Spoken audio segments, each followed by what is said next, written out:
100 साल पुराने abundant hostel में मैं चाय पी सकता हूँ, जिसके लिए आज मैं एक ऐसे हॉस्टल में जाने वाला हूँ जो कम से कम 100 साल पहले बंद कर दिया गया था, क्योंकि इसके पास शमशान घाट था। और इस हॉस्टल के अंदर जाने के बाद मुझे कुछ ऐसी चीज दिखाई देती है जिन्हें देखकर ऐसा लगता है कि यहाँ पर कुछ न कुछ तो है, यहाँ पर कोई ना कोई तो है, क्योंकि वहाँ पर पानी के पैरों के निशान है। और मेरे साथ कुछ ऐसा हुआ कि मुझे वहाँ से अपनी जान बचाकर भागना पड़ा, लेकिन उससे पहले यहाँ तक पहुँचना ही अपने आप में एक बहुत बड़ा चैलेंज था, क्योंकि दीवार कूदकर एक खतरनाक जंगल से गुजरने वाले हैं, जहाँ पर कभी भी और कैसे भी कोई भी जानवर हमला कर सकता है। बहुत ही झाड़ी है यार, एक एक कदम सोच समझ के रखना पड़ रहा है यहाँ पे। और कुछ देर बाद हम इस गहरे जंगल को पार करके हॉस्टल पर आ गए। हॉस्टल के बाहर एक ड्रम पड़ा था और एक खराब नलका था और गेट पर ताला लगा था। अंदर जाने के लिए दूसरा रास्ता ढूंढ ही रहा था कि खिड़की में हाथ मारते ये खुल गई और फिर खिड़की के रास्ते से एक रूम में कूद गया, जहाँ पर तख्त, कुर्सी, रिजाई और भी बहुत सारा सामान पड़ा था। और अंदर जाने की कोशिश कर रहा था कि इतने सारे रूम और अंधेरे को देखकर डर लगने लगा। फोन की टॉर्च जलाकर धीरे धीरे डरते डरते कदम आगे बढ़ा रहा था। डर के मारे एक रूम में बाहर की रोशनी आ रही थी, उसमें घुस गया। बहुत पुराना डिब्बा है। पेपर, रिमोट, चार्जिंग केबल और एक बहुत पुरानी ट्रॉफी रखी थी। और एक अलमारी में तो बहुत सारी फाइलें और एक फोटो मिला, नरेंद्र कुमार यादव। और अब मैं हॉस्टल के बीच में था, जहाँ पर मेरे बहुत सारे कमरे इस साइड और बहुत सारे कमरे इस साइड थे। और एक रास्ता पीछे की ओर था जो एक बड़े से खंडर के सामने निकल रहा था। लेकिन उससे पहले चाय बनाने के लिए कोई जगह नहीं मिली, इसलिए मैं यहीं पे बना रहा हूँ। जिसके लिए ईंटें ढूंढकर एक चूल्हा बना दिया और बाहर से बहुत सारी लकड़ी, पत्ते इकट्ठे कर लिए, जिनमें गीले होने की वजह से आग नहीं लग रही थी। इसीलिए एक रूम में आकर खराब पेपर इकट्ठे कर लिए और उनको जलाकर दूध, चीनी, चाय पत्ती डालकर चाय बनने के लिए रख दी। और इतने पीछे के इस बड़े से खंडर में टूर मारने के लिए आ गया। इसके अंदर भी काफी अंधेरा हो रहा था। और फिर एक ऐसे रूम में आया जहाँ पर मिट्टी की बहुत सारी चीजें बनी थी और सब कुछ बर्बाद होया पड़ा था। उन सारी चीजों को देखकर और छत की काली दीवार को देखकर ऐसा लग रहा था कि ये उस टाइम की रसोई थी। मैं अंदर जा रहा हूँ, उतना ज्यादा डर लग रहा है। और फिर एक रूम में आया जहाँ पर एक चूल्हा बना हुआ था और इतने सारे डिब्बे रखे थे, जिनको देखकर यकीन हो गया कि ये हॉस्टल की मेस थी। ये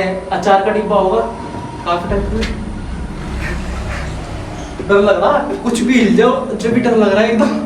मुझे लगा सांप है। और बाहर की साइड दो बहुत बड़े हॉल थे, इनमें बच्चे खाना खाते थे बैठ के यहाँ पे, और इस वाले रूम में दोनों में खाना खाते थे। और इतनी देर में मेरी चाय भी बन गई, जिसको गिलास में कर मैंने देखा कि वहाँ पर किसी के पैरों के निशान हैं, जिनको फॉलो करने के लिए हर कमरे में देखकर धीरे धीरे आगे बढ़ रहे थे। और फिर इस जीने से सेकंड फ्लोर पर आ गए और यहाँ पर भी हर कमरे में पुराना सामान पड़ा था। और यहाँ के सन्नाटे को देखकर तो हमें बहुत ज्यादा घबराहट हो रही थी। तीसरे फ्लोर पे चलते हो। सच में यहाँ से कोई है?